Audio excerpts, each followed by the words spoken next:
Welcome to This Week in Common Sense, starring Paul Jacob. My name is Timothy Virkala, and on this episode, we are going to cover all the big stories that have appeared during the first full week of May 2021 on thisiscommonsense.org. Thisiscommonsense.org is the site that Paul has been writing for since 1999.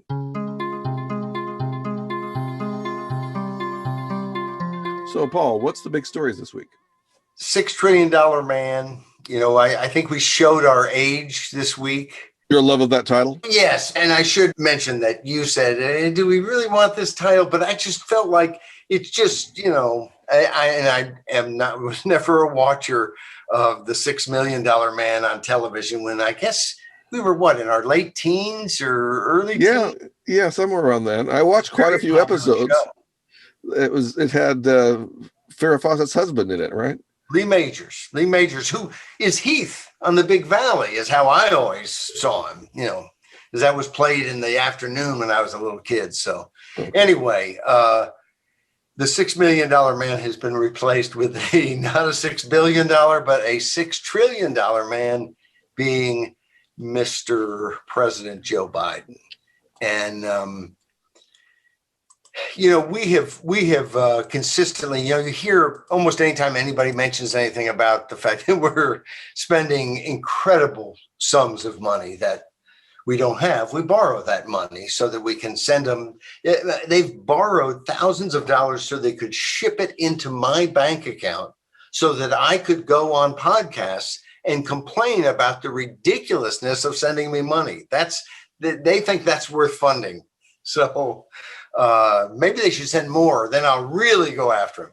But no, this has been the first, in the first 100 days, he had already talked about, spending $6 trillion. And it's all talked about as if this is, why didn't anyone think of this before? That we could just spend all kinds of money and give everybody everything. And of course, there's an increasingly larger pool of people thinking, yeah, that sounds right. And now there's even the modern monetary theory, which is basically if a government prints it up, it's money. And why should anyone be the wiser if they print up a whole lot of it? But I took off on Monday on Chuck Todd, one of my least favorite talking heads on television, who did a big thing about this is the return of big government. He mentioned Reagan, who, had said, the government's not the solution, it's the problem. And Clinton, of course, saying the era of big government is over, which, when Clinton said it, he didn't mean it. But you did have some reform and some fiscal controls better than your average completely out of control Congress and White House. And of course, that was divided government then, which is one of the reasons. Now, the real reason that there were some years where the deficit wasn't as big in the 90s, I think the real reason is that we had a huge boom because of all kinds of technology and just economic innovation and production that had almost zero to do with any policy coming out of Washington, if not zero. Now we had Obama come back and explain that government can do a lot of good things for us. We haven't seen any of them yet, but yeah, and it can. It strikes me that government can break things. If you need someone to go break things and take over a society other than your own, government is pretty good at doing that. We've shown that, and we've shown it in a helpful way. I'm not being facetious completely. There are times to break things, and boy, when those times come, the U.S. military has proven to break things better than almost anybody you can think of. But this is government doing all kinds of things like providing everybody all the basics of life, as if we just have a machine that does that. The only way for government to do that is to take those things from other people. And I know they're only going to take it from the rich people. My oldest, who I saw today, my youngest graduated from college today. That's why I have a tie on, and which is wonderful. We don't pay any more money after this, at least at universities. But anyway, I saw my oldest, and I remember when she was little, and we were first in DC, and I was working for term limits, and Bill Clinton was president. And she told me that we were talking about Bill Clinton and different things. And she said, well, but his tax increase, isn't that only going to be, only rich people are going to have to pay that? And it gave me this wonderful opportunity to explain that, rich people have rights to their stuff too. And, oh yeah, I know, but, and so got through all that explanation. And then the last thing I explained to her is, according to Bill Clinton, we're rich. To which she knew that wasn't so. that kind of hurt a little bit. How quickly she knew that was complete bunk. Anyway, but government's going to do more now. And when you think about, there's been so much talk about critical race theory, and we haven't kind of addressed it head on to just the critical race theory itself, but all the different manifestations of, we're going to give benefits to poor people in Oakland, California, but not white people who are poor. Come on. Just different things like this that are insane. And yet that's all part of this idea that we can rectify all racism, probably rectify all other isms, if we just kind of judge everybody. And then, maybe we need a tribunal that will just sit and judge everyone. And how privileged have they been? How much do they really owe back to society? And how much were they hurt and underprivileged? It reminds me of a piece I did a couple of years ago when they were talking about giving extra credit, I think, on the SAT, if you came from a divorced household, a broken household, or whatever the latest terminology is. If you didn't have both a mother and a father, you got extra points.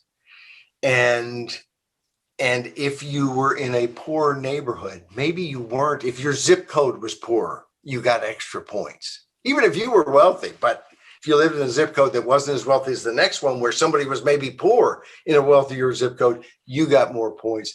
Was all of this based on, and well, it's just, as I'm reading this article, I'm thinking, so really the best thing I can do is to divorce my wife, abandon my family, and push everybody into a really bad neighborhood so that she can then get accepted to the best possible college, and then we'll come back and reconstitute the family. And, it's like,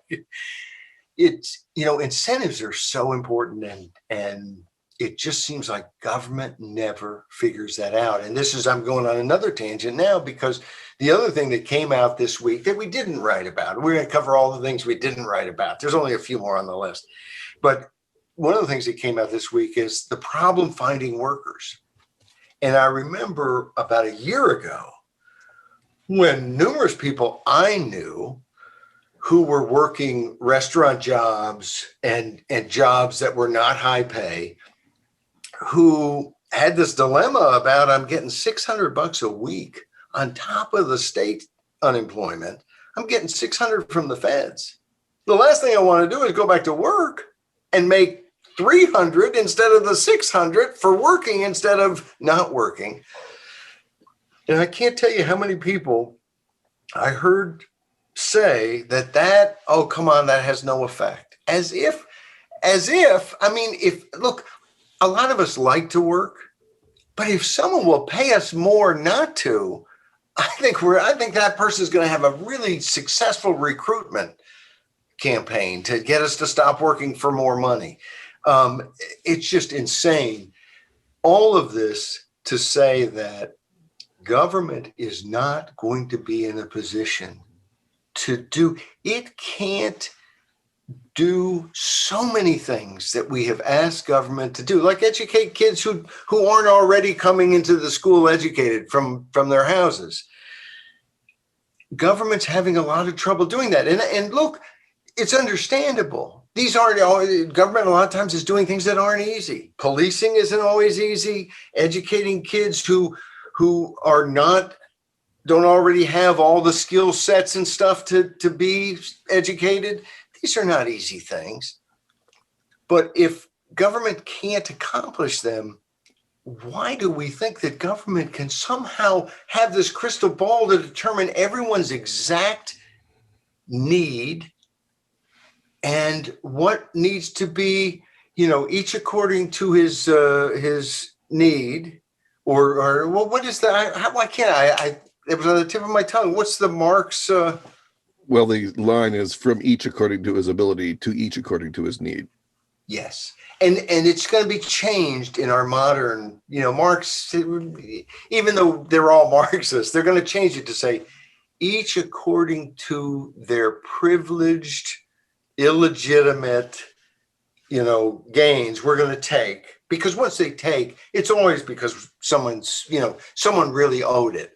And giving to people according to their need. But these aren't just whether they're rich or poor, but the grand scope of history, who deserves what nationality, what gender, it's pretty insane. And the other part of that is that they're talking about doing it with trillions and trillions and trillions of dollars. And without any sense that there's any price to be paid. And in fact, one of the things that really struck me was that in explaining what Biden is doing, Chuck Todd used the terminology. He said, Mr. Biden is making a $6 trillion bet that promoting popular programs will be popular. Not a bad bet. Popular because they're giving money.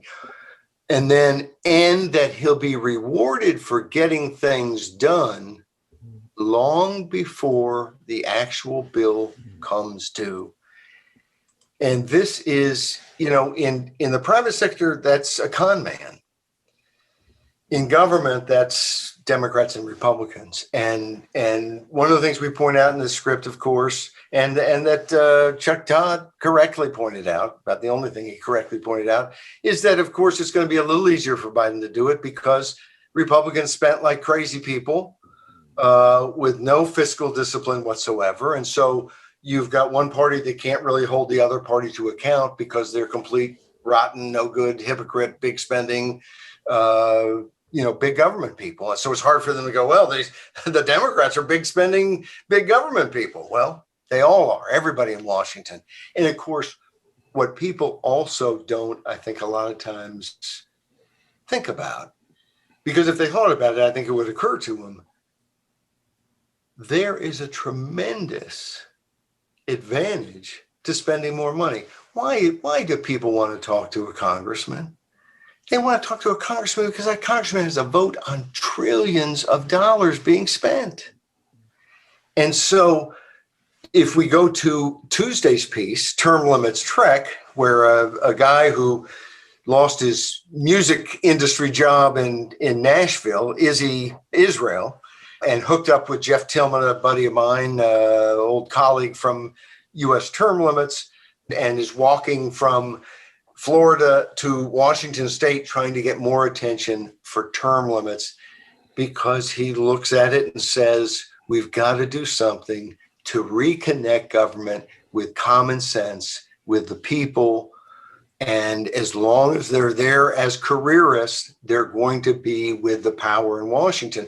And the longer they're there, the more they realize whatever I say in my speeches about too much spending, every dollar I spend is one more dollar of power I have.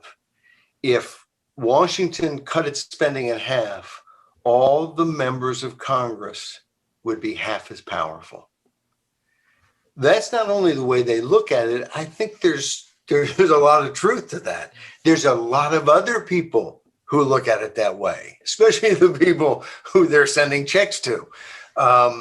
So this situation in Washington where they're going to spend, and we're going to have a pandemic in which there's some excuse maybe that it's so terrible, but then you see the spending, and the spending is not aimed at the problem really. Seemed to be aimed at, we wanted to goose the economy at a time in which people couldn't even find any stores open to buy anything. I guess they could shop at Amazon, and send money to people who did not really need that money. That's not looking at the problem and trying to solve it. And it seems like they don't, with even with that excuse, all the spending, the infrastructure bill. Now, infrastructure's an age-old thing of, hey, here's a bunch of people we can give jobs. We look good. Again, we're spending money. We're creating economic prosperity. That's the way they view it. It's ridiculous, but really what they're doing is spending money. But at some point, of course, you do have to fix some roads and bridges and things.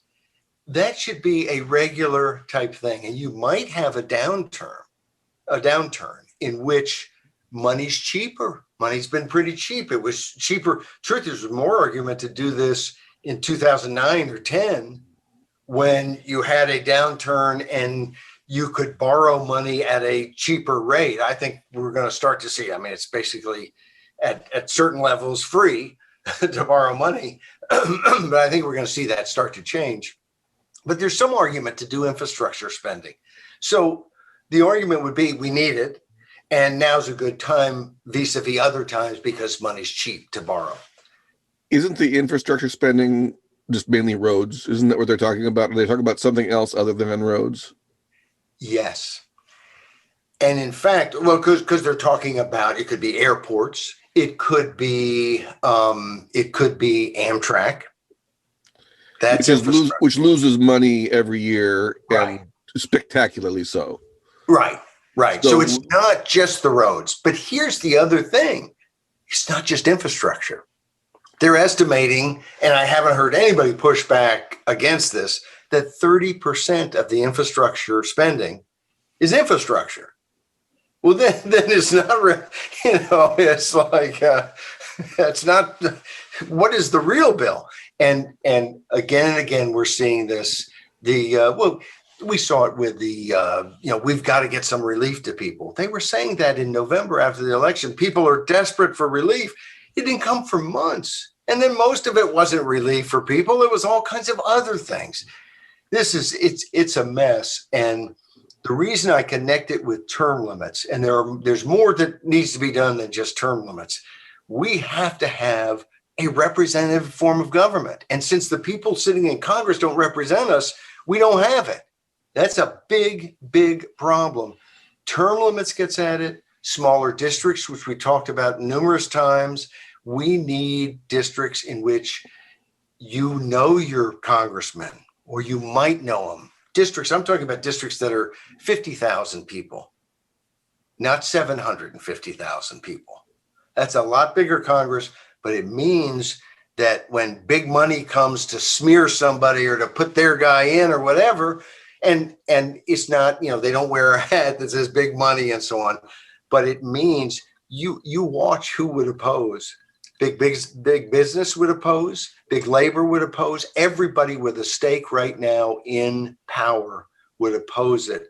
And the reason they would oppose it is it would reduce their individual politician power, their personal power, because there'd be so many more people who had some of that power.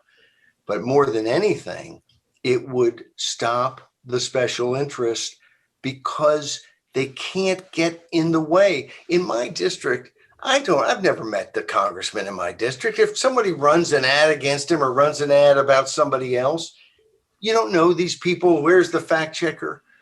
I look at a state like New Hampshire, where in their state house, they have 400 members.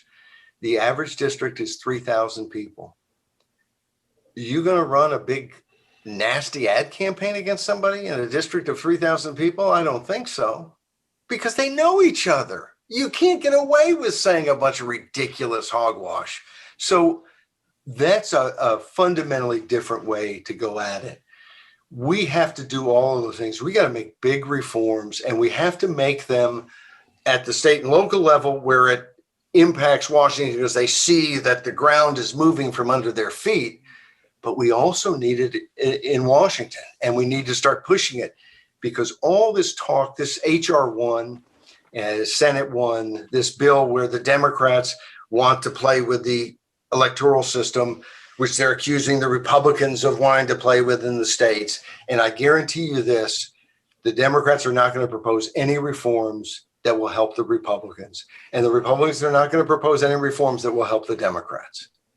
And it's why basically we should be involved as people and not be allowing Congress or the state legislatures to do it all by themselves. It's why we need the initiative process, and we need it at all levels of government. So there's that check from us, not just from the other party, because I think we've all kind of recognized the check from the other party. This is like the bad checking the bad. This is the fox guarding the fox house and having a bunch of hens inside. Anyway. That didn't quite work, but you know, it was a good try. It was a good try. Izzy Israel went on the road just to publicize term limits, but that's not what we expect most people to be doing. Most people probably should be working on initiatives and some other mechanism to get some decent reforms.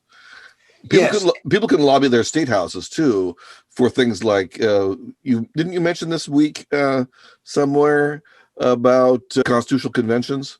Yes, it was in this piece. Basically, Congress could pass a constitutional amendment. They're not likely to do it until they have no other possible choice, no other alternative. And then they'd probably want to pass one that was weak. You can get a constitutional amendment by the states calling for a convention, a term limits convention, that would then propose the amendment, and they would figure out what the term should be and how it should be written and all that kind of thing.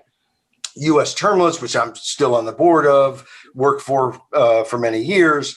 We favor 3 terms in the House, 6 years total, 2 terms in the Senate, 12 years. And usually people say, why so long in the Senate? But 2 terms. But of course, politicians, some of them have talked about, I'm for term limits, 18 years. I mean, that's ridiculous. So it is important that it be done with citizens driving it. And U.S. term limits is going state by state. They've already picked up 4 states. Let me see if I can remember them. Missouri has passed a call for a term limits convention. So is Florida, Alabama. And what is the other one? Oh, well, we'll just grab the piece. That'll tell us. Alabama, Florida, Missouri, and West Virginia. Is that the West one you're talking Virginia? about? Yes. And there are 15 other states that have passed calls. This is with the Convention of States effort, where term limits has been one of 2 or 3 issues that they've said, we want to call a convention. Now, states have this right under Article 5. It's the best path to get to a constitutional amendment. I think you will see Congress probably try to pass something weaker, but there's already, all the support for term limits in the Congress is people supporting shorter limits because that's where the people are. Anyway, that's inside baseball down the road a little bit, helping U.S. term limits push. And these pushes are in state legislatures. These are people where you're not even asking them to term limit themselves. They're either term limited by a law already or they're not. You're asking them to call for this convention to decide a term limit for Congress. It's probably the most unifying issue across all demographic groups, wildly popular. But U.S. term limits needs the help. They can show polls that show tremendous support, but politicians tend to think, but how much will those people really know when it comes time to vote next time? And that's why it doesn't hurt for you to say, you know what? State Senator Jones, Representative Smith, I want you to vote for this, or I can't vote for you. Or just, I want you to vote for this. You don't have to immediately go to, or I'm going to bring the hammer down. But so there's all kinds of things that can be done. This is not likely to be something that just sweeps through legislatures because there's tremendous natural resistance. These are wannabe career politicians in most of the state legislatures, and they just don't like the idea of being limited. So this is no easy task, and it's something that people can do that would make a real difference. And I'm assuming the parties themselves, including the Republican Party, are really filled with people who are putting pressure on legislatures not to go this direction. I assume that term limits is, even if a party like the Republican Party says we're for term limits, if that were in the national platform, does that mean that that's what they're saying behind the doors to their party members in the state houses? No, it doesn't. But it's interesting you say that, because I thought that's where you were going to go. It reminds me of the late Bob Novak, one of my favorite columnists, one of my favorite guys in DC. And I used to get to go have breakfast with him from time to time, kind of give him the latest on term limits and talk about stuff. It was what a joy. Anyway, so good memories there. He used to say, Republicans in Washington support term limits, Democrats oppose it. Republicans are lying. Okay. It's just as simple as that. And there were some good people that came in, Tom Coburn, Mark Sanford, Matt Salmon, a number of people who came in. Well, sure. And said they were going to limit themselves. Some of these guys, they didn't want to put roots down in Washington. They were literally sleeping 3 nights a week in their office on Capitol Hill, and then flying home to where they lived. But there is a tremendous amount of opposition to term limits among office holders. And when it comes to the parties, if you're talking about the Washington, D.C. party hacks, yes, a lot of opposition, I think, to term limits. If you're talking about the rank and file of the party, of course, absolutely off the charts support for term limits. That's true of all the parties, but especially Republicans, even a little higher. But who controls the party? And I think that we think about historically the backroom party guys and so on. But that's not who controls the parties anymore. The parties are clubs. They're incumbency clubs, and they're controlled by the politicians themselves. When Abraham Lincoln came to Washington as a congressman, he was elected in an Illinois district where the party had a policy of rotation in office. You serve a term, and then you give somebody else a chance to go serve a term. And after toward the end of his first term, he told the party people, hey, I'm really starting to learn the ropes here. I think I can be very effective, if I can stay another term. And they decided, no, we're going to stick with our rotation. But, there was a time in which the power in the party was not the office holder, at least theirs alone. Today, I think it is 99% the office holders. And, I say that in part because I know when Republicans controlled the Congress before 2006 and Democrats took it back, the most vicious things said about that Congress were said by Republicans. Republicans hated that Congress. It was a Republican Congress. And then Democrats take over. And after a couple of years, I hear my Democratic friends saying the meanest things about the Congress. So this is not I hate Congress because the other party controls it. This is a very bipartisan, just disgust with Congress. And it's their own congressmen that they don't quite trust. It's their own party they don't trust. It's not always their own congressman. They might or might not, but they don't. If you ask Republicans in Nebraska and California and Michigan, what do you think of the Republicans in Congress? You're going to hear a lot of nasty things. So that's, we have a situation in which when they talk about party bosses, I think that, and the media does from time to time, they're in essence kind of throwing us off because those party bosses are the politicians themselves for the most part. Not that they don't have people around them, not that they don't have cronies, but this is not some separate force from what I call the incumbency. These are incumbent members of Congress, their cronies, their people. And so it's, in terms of the parties having any real impact, I think it's got to be the people who have impact. And increasingly, I know so many people who I would say that is a absolutely blue blood Republican, only to find out that that person who goes to Republican events doesn't call themselves a Republican anymore, calls themselves a conservative, because they're afraid otherwise people would misunderstand what their views are. And you see the same thing with Democrats, calling themselves progressives, and not just that I'm a Democrat, because among Democrats, the term progressive is better than Democrat. Among Republicans, the term conservative is a better term, a more popular term than Republican. Yeah, that's important to remember. We had it a few weeks ago. We had the great example of that on the Democratic side with Sarah Silverman when she was talking about the Democratic Party.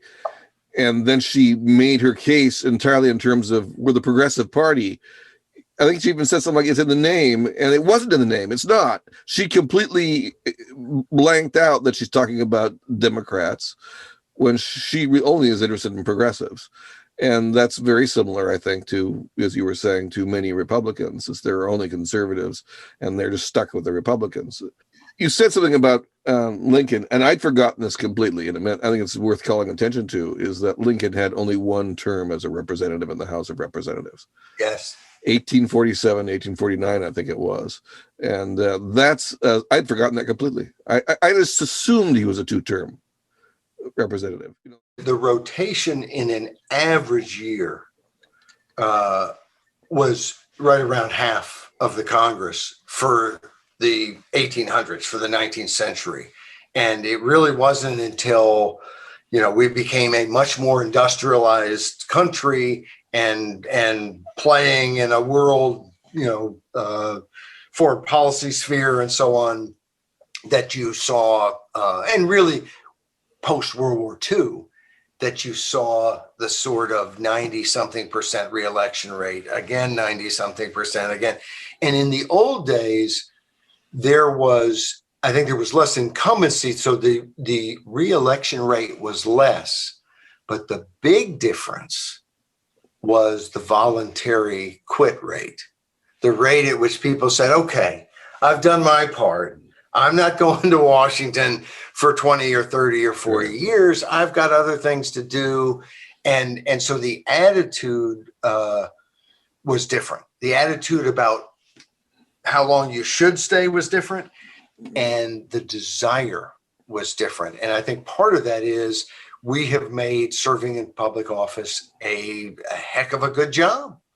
Almost, roll call used to, and I no longer subscribe, I haven't for 20 years, but for years they did a survey of every incoming freshman congressional class, and what they do before and their income and different things. And the vast majority were making more in Congress than they had made previously. It's a better job than they left. And I think if I remember Tom McMillan, who played basketball, was a Maryland congressman, and had played in college and a professional career as a basketball star, very, very popular, all-star type basketball player. And he told me, folks around here, he said, I can't imagine staying very long. It's just not that much fun.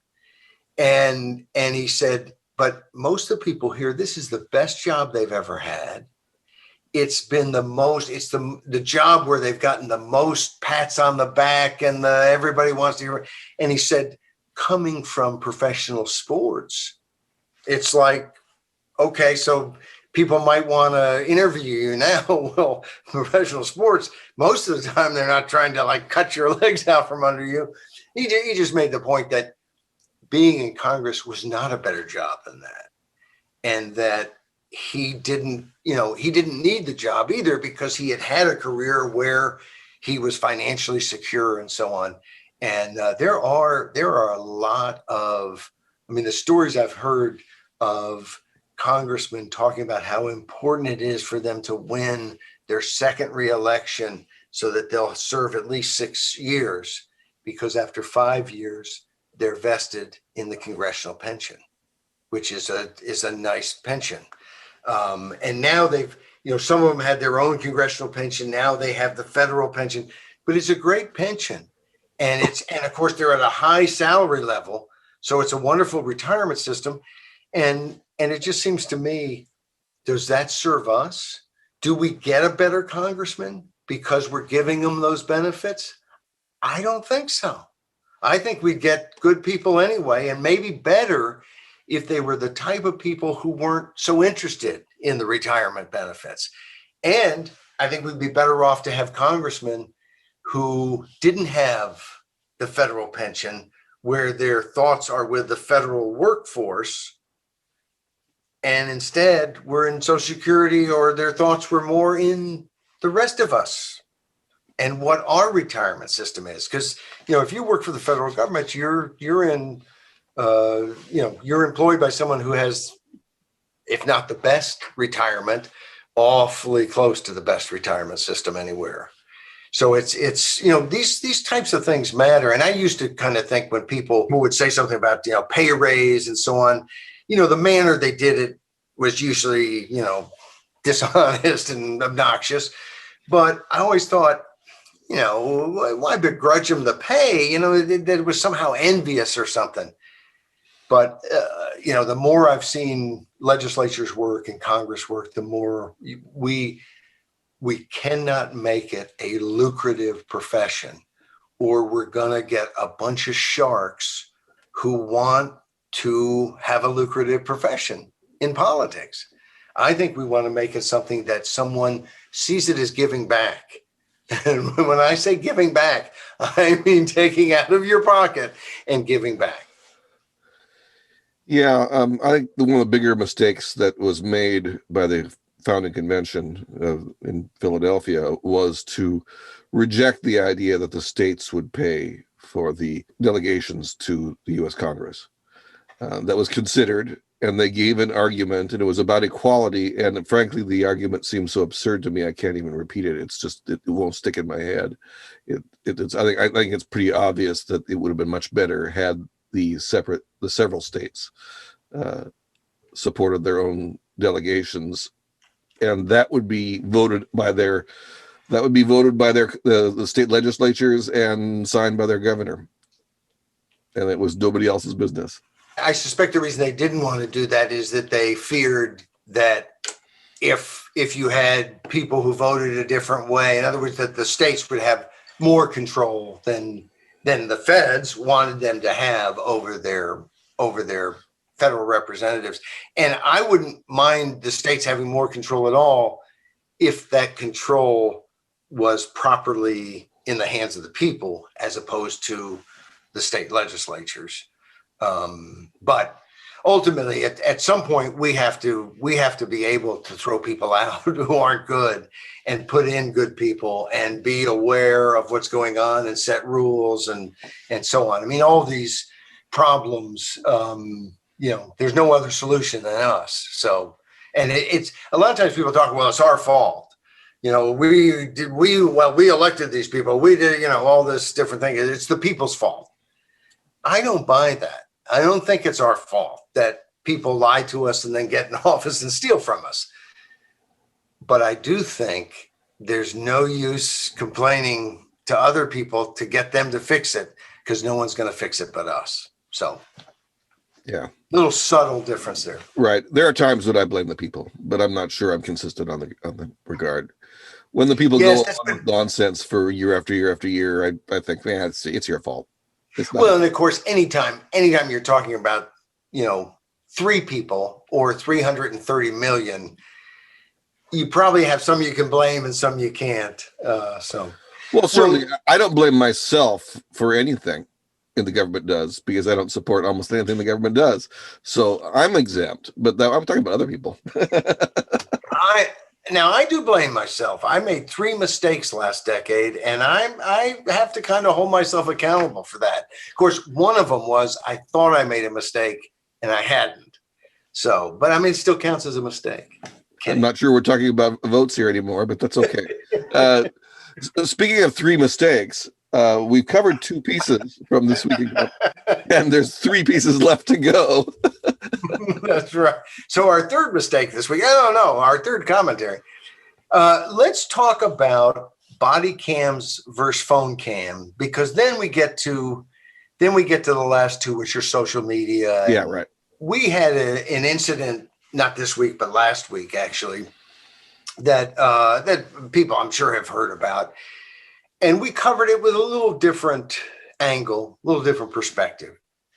The incident was the woman, and it was in LA County. Woman gets pulled over by a LA County deputy. Apparently the county, they're not requiring them to wear body cameras, but he had a body camera on his own to protect himself. And he pulls a woman over, and you may have seen the video, but if you haven't, basically she starts right out with, "You're a murderer." She's just very, very rude. And she goes from "you're a murderer," and it's somewhat amazing. I guess maybe if you have to have the video rolling, you figure I'm going to try to be nice. Somewhat amazing how polite and nice the policeman was. He just didn't get ruffled. Even his tone didn't really change much. And so then she gets into this, well, I have a right to, record you on my phone. And he points out, yes, you do. But you don't have a right to use your phone while you're driving. That's what you're getting a ticket for. And she then escalates to, apparently he's Mexican, that's his ethnicity, and makes a big deal about, you're not white, that, as if somehow his big desire in life is to be white, and just rude, racist comments, and not to assume, but of course she's assumed that he wants to be white, and that because he's Latino and a cop, somehow all cops are white, even though that's not exactly the case. But she also, you get the sense that it's this anti-racism, that it's okay for her to talk this way, which is just vicious and mean. If it had nothing to do with race, it would be mean and vicious and not how you'd want anyone to behave. But then she uses race. And so we could talk about race for a while, but let's talk about how important it is that this was on film, and how so much of what we're learning about policing is because it's on film. It's on the body cam that we have continued to argue has to be released to the public. There has to be a process to release these videos to the public, and people can always go to court to stop it because of some earth-shattering reason. But the default is the public gets to see what public officials are doing. And even when what they did is terrible, it will, I'm convinced, depress violent responses when people know we're going to find out the truth.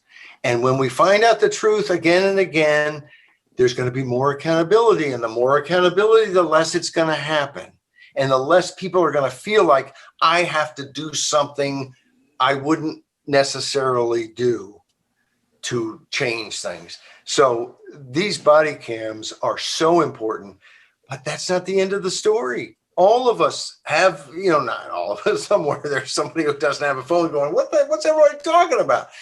But everybody but that one person has a phone and has a camera. And then my kids are always giving me a hard time. I take like 50,000 pictures. They're like, why do you take so many pictures? They're free. They're free. I can take them all day long. Of course, then I don't have any memory or any what storage space in iCloud, but you can't win them all. So there is actually a tiny cost associated with taking all those pictures. Bottom line is, as we point out in this commentary, body cams versus phone cam, use your phone, take pictures, be part of the solution, and just don't do it when you're driving. That's the key. And sometimes it's better if the police don't know you're filming. So, years ago in Russia, and I don't know, I don't hang out in Russia much, so I don't know, haven't seen follow-up stories, but they used to have almost everybody had a video cam on their dashboard taking pictures so that when they went to court, they would have evidence against other crazy drivers and what they had done. And, we need more and more people protecting the public as private citizens. You can do a lot with your phone, and we encourage it. And in this case, that private citizen was not working as a private citizen at that time. Was a policeman, but it was helpful in this case in California. Right. And the truly private citizen was a complete whack job. Yes, that's true. The interesting thing about that too is that the woman in that video filed a complaint against the officer for his mistreatment of her.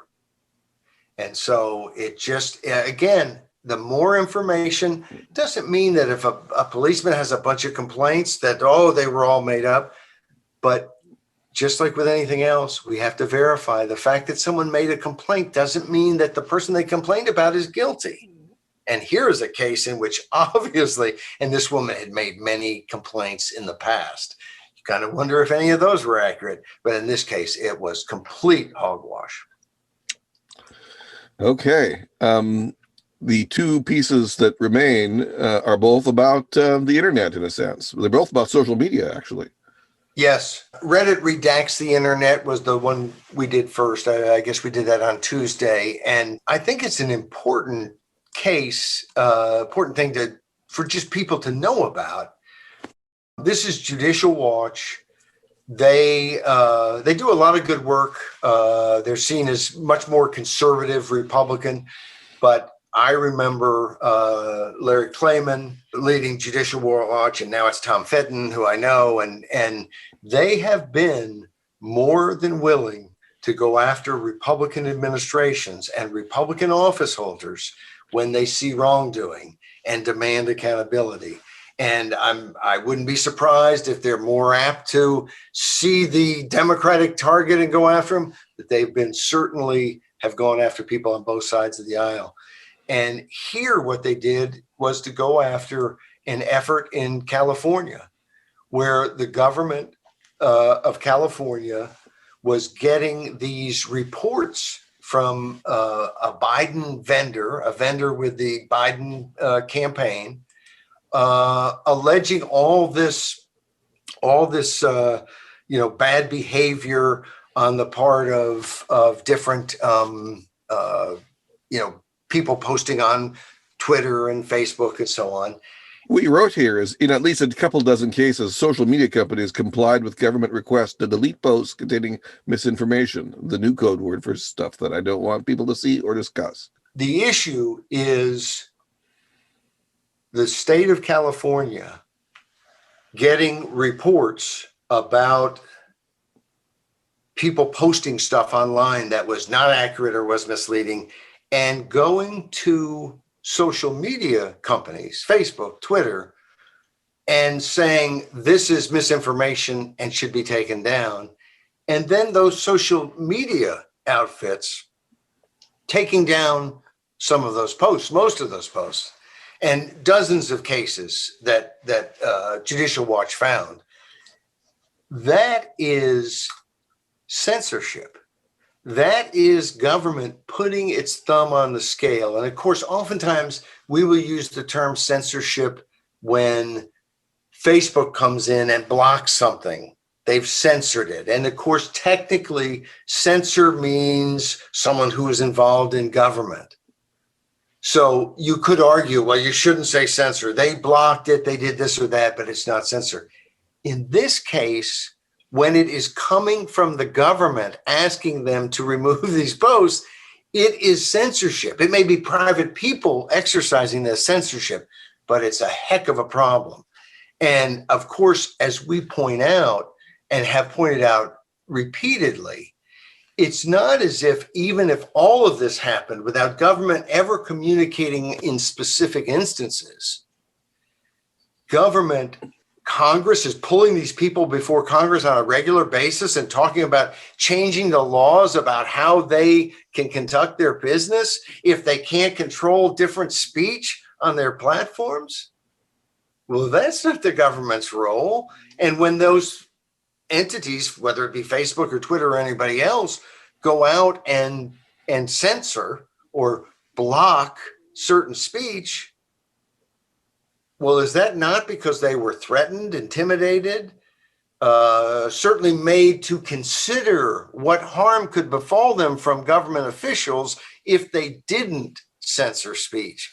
So this is very, very serious stuff. And I think, I know a lot of good people who, hey, these are private companies, they can do whatever they want. I think they are not looking at the big picture here. There is a ton of government involvement in this. And the truth is, if there were zero government involvement, it is still okay. These companies, if there was zero government involvement, no intimidation, no money changing hands, as we talked about on Friday, and we'll get to that in the next script, Threat, No Threat, at thisiscommonsense.org. If there was no pressure, no money, contracts with the government, none of that, and these social media companies had as much reach as they do, and they were stopping people from posting because they posted this or posted that, and clamping down on the robust nature of our speech, it would be okay for you and I to talk about it and to not like it and to think about how we might, within a free society, whether we live in one or not, but no, as free people, how would we stop them? Well, if we find that they've done something against the law, and we should, we should mention what Reddit did here, and then we'll jump to the next one, because that really deals with these issues a little bit more. But the other part of Reddit redacts the internet is the fact that it's not always the government being involved. In the case of Reddit, they are blocking links that are put in to BitChute, to Rumble, to different non-YouTube companies out there. And there doesn't seem to be a problem with these specific links. It's a problem with any link going back to those companies. Now, why you want to, as I said, China wall, off these companies, we have every reason to be concerned about that as consumers. And we don't know exactly why Reddit is doing it. Maybe it's a deal with YouTube. Maybe it's just their own view that they don't like these other companies. But again, in this whole, in our world, we have every right to be concerned about why people are doing things. Even private people, even private companies, they can tell us to go take a hike. But we have a right to confront them, and we have a right to talk about it, and we have a right to look for ways to get around that and to have the kind of robust debate that's going to help us find answers to problems, whether it's medicine or politics or anything else. Yeah, my main beef with these companies, they haven't censored me very much, probably because I use bigger words than most people, and that's not gonna.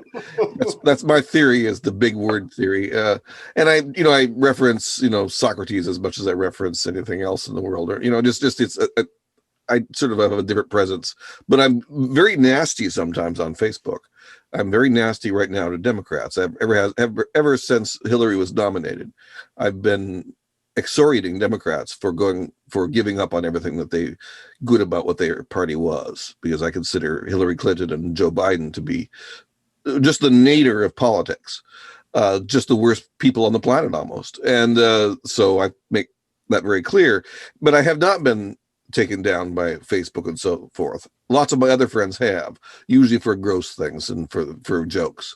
But what annoys me about the partisanship here is not merely that it's partisan, but that these companies, and you mentioned this in their Friday piece, the threat, no threat piece, Twitter and Facebook were just, reveling in how they're allowing people to talk about politics and activism in new ways. Right. Twitter was just praising itself that we're allowing for this revolution of ideas.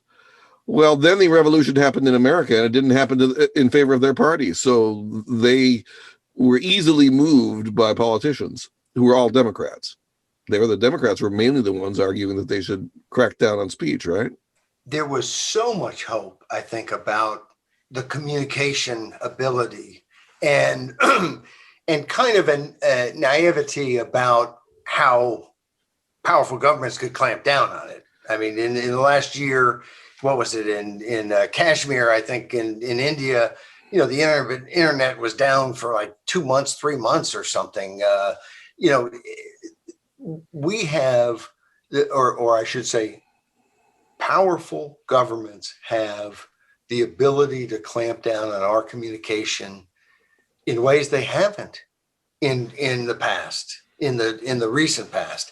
And we have, I think, been slow to figure out what we're going to do, partly because it was all given to us, in essence, as this wonderful new way to communicate. And to communicate, to have revolution. A lot of the world needs revolutions, and anywhere that doesn't need a revolution needs a whole lot of reform, and that needs communication. And so our Friday piece, we talked about a Reason magazine article, Robbie Sauve. Is that how you pronounce his last name? I understand it's Robbie Suave. Suave, okay. Boy, I wasn't even close. And he makes a point that you just can't argue with. He's right that, Facebook, he says, quote, Facebook can't kill, jail, or tax you. It can only stop you from posting on Facebook.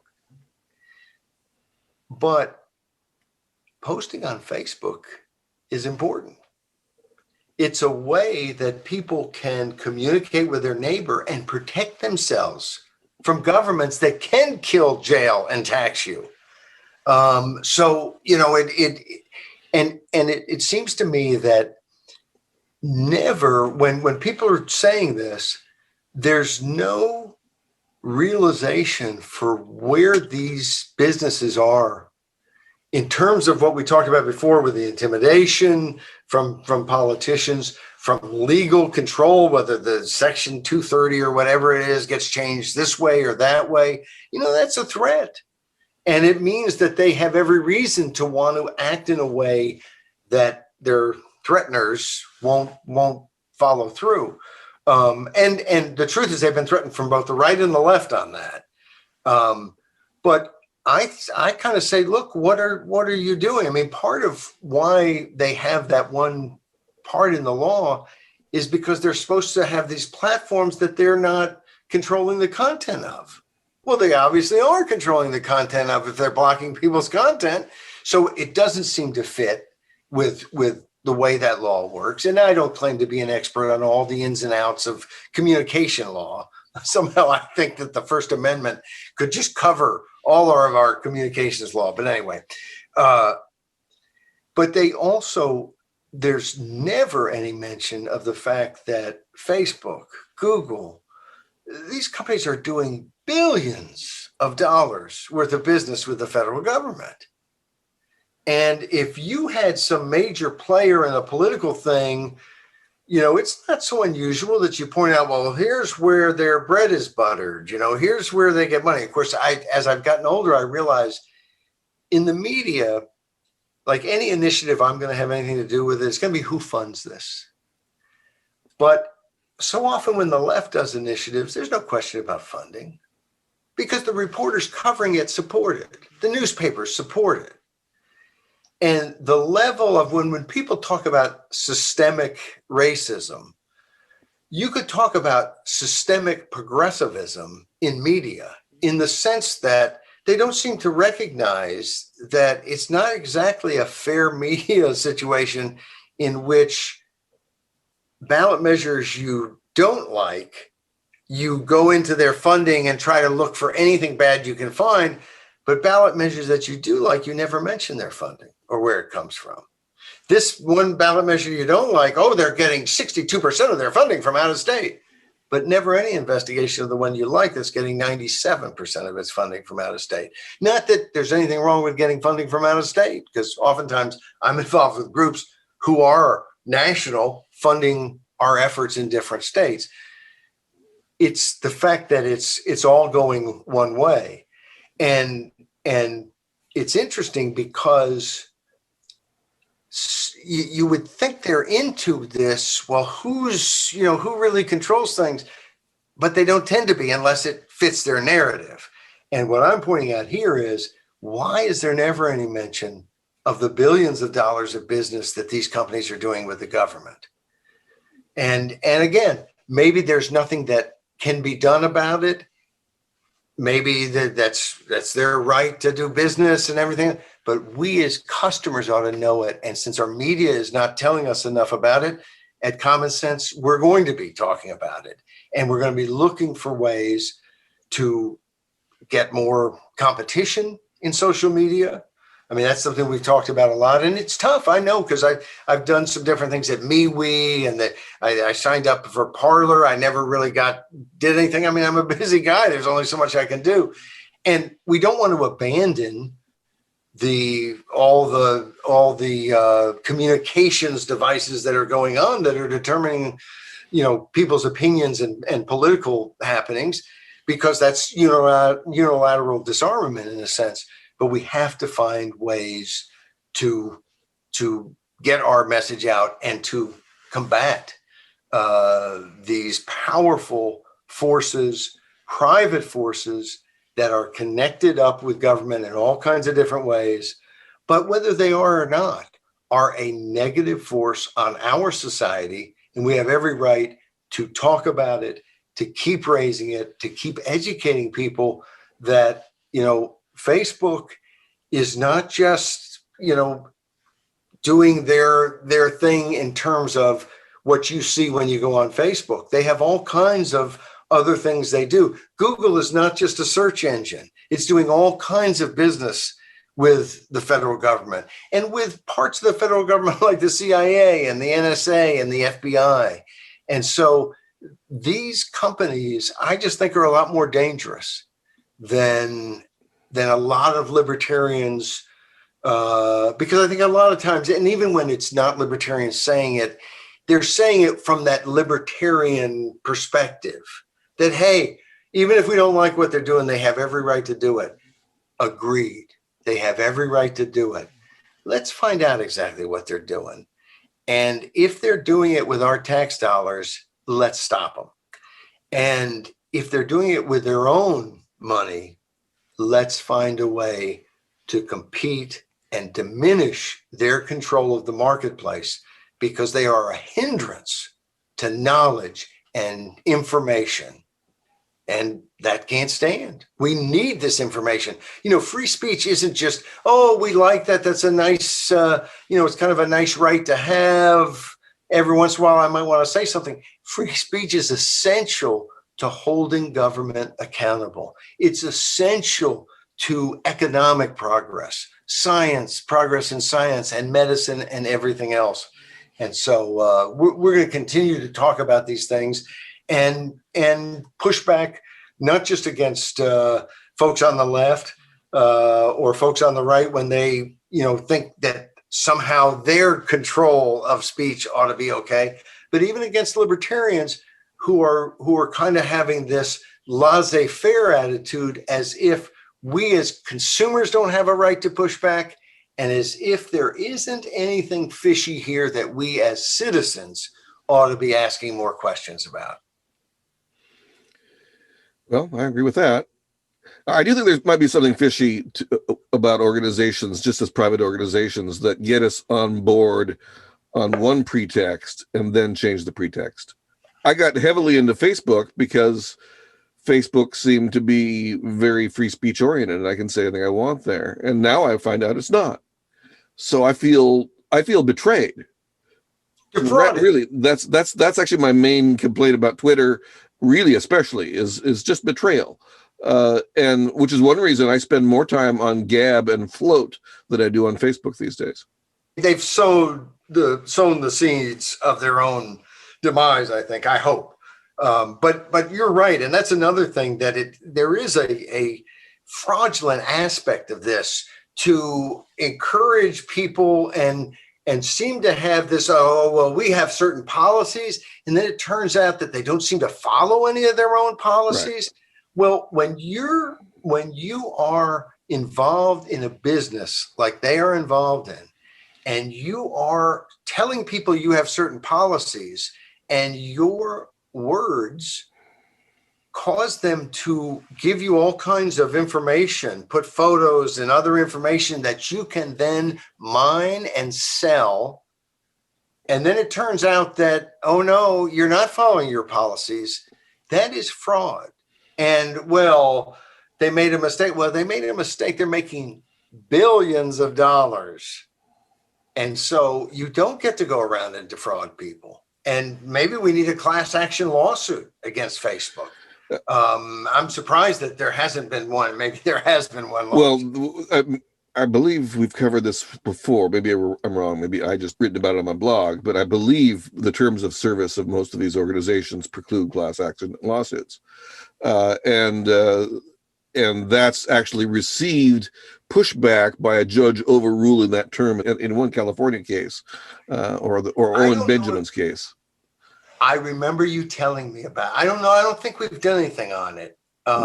You may have done something on it, because I do remember you telling me about that case, that there was some judge that said, oh, because so often on the internet, there's these long legal documents that nobody's reading, and you could never show that they even saw the whole thing, and unless they have 6 zillion trillion screenshots of everybody's computer, which of course they couldn't get. That whole area of law, it seems to me to be really, really dicey, and people do have to be responsible for agreements they make. But I think there's going to be some pushback in that whole area. YouTube gained its preeminence in video delivery services well over Vimeo, which was an early adopter of that kind of technology too, largely because it was so helpful to independent content producers like you would be here, except that we're not well known. But there are people who built whole careers off of their YouTube presences. And now YouTube is diminishing their reach because YouTube has a new policy. They want to get Fox and NBC and they want to get as much of major network and major company influence on their website. And so they're switching gears, and they're have many policies that are betraying their initial clientele that made them popular. And it's quite harrowing to see that shift. Many of these people, like Styx Hexenhammer, who's somebody I actually follow on YouTube, but he now does more on BitChute and other platforms simply because YouTube is, as he puts it, screwing them over. Yeah, no, a lot of the podcasts, or not podcasts, but video casts that I watch on YouTube complain about. In fact, most of them are about China and Southeast Asian policy and the South China Sea. Oh my!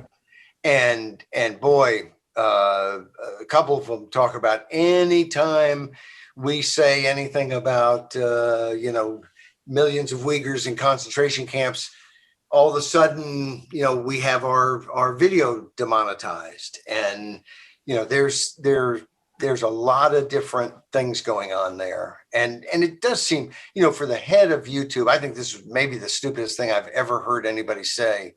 And that's something.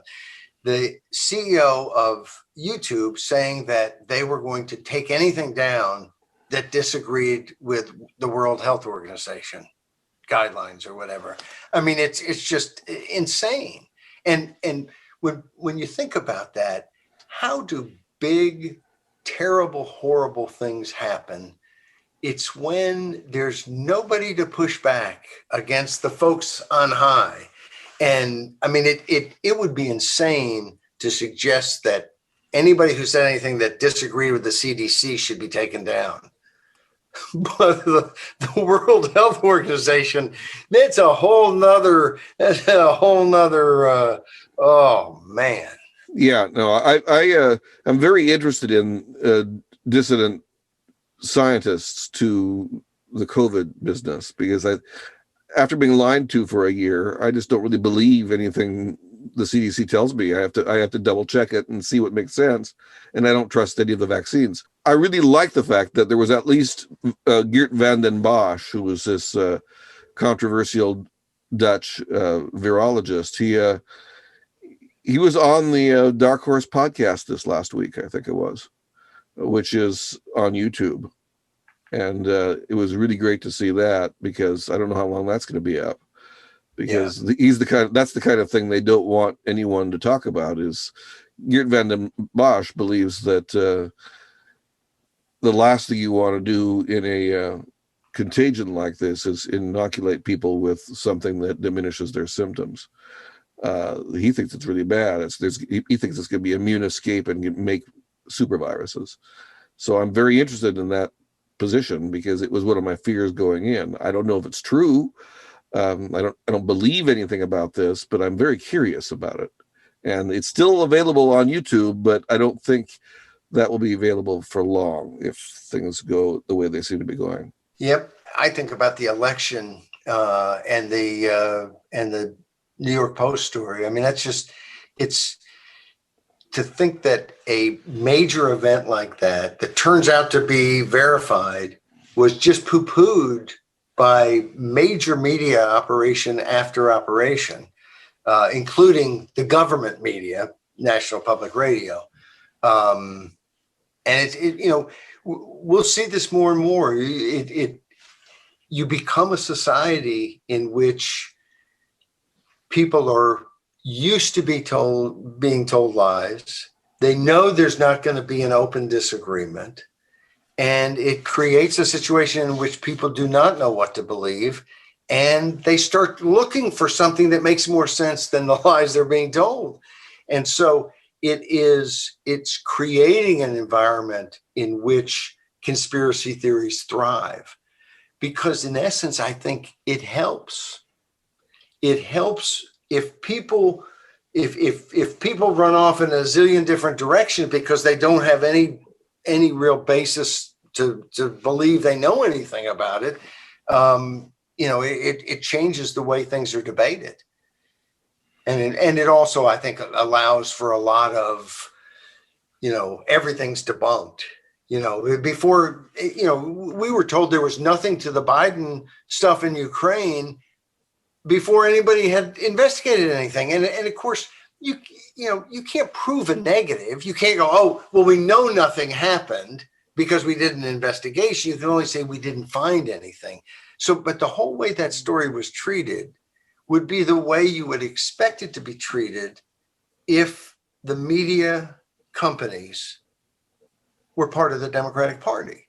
Like if you come to me and say, I want to run a story about what a bad person Paul Jacob is, I might kind of spin that a little differently. And that's kind of what we have. I mean, it became a joke at one point. I don't know if it was the late Rush Limbaugh or who first, said the Democrats said this and the media said this. Oh, but I repeat myself, because the media is so in the tank for the Democratic Party, and so to the left of the Democratic Party. But it just has become so obviously true. And, and I don't know how you get that back. I think we end up having to get to a different place where there's different media operations and maybe different ways to get media. Who knows what the next jump is. But it's I think back to the post office, which years and decades ago, there was this thought that at some point they might privatize the post office so that it would run more efficiently and so on. And no, But of course, that whole part of our society runs much more efficiently now. The post office just became no longer important. It was no longer a bottleneck because we just leapfrogged right over it with FedEx and different things, and then email. And now there's a whole different, the email doesn't have to go to the post office first to be lost and then sent on. And so and I think we may see the same thing with media, that there's a tendency not to go back to the way things used to be. I think we're going to see, we've seen tremendous changes. Hopefully we'll see some more. Well, on that note, we could conclude an episode of This Week of Common Sense. Yes, we should, if not having concluded it 10 minutes ago. Very good.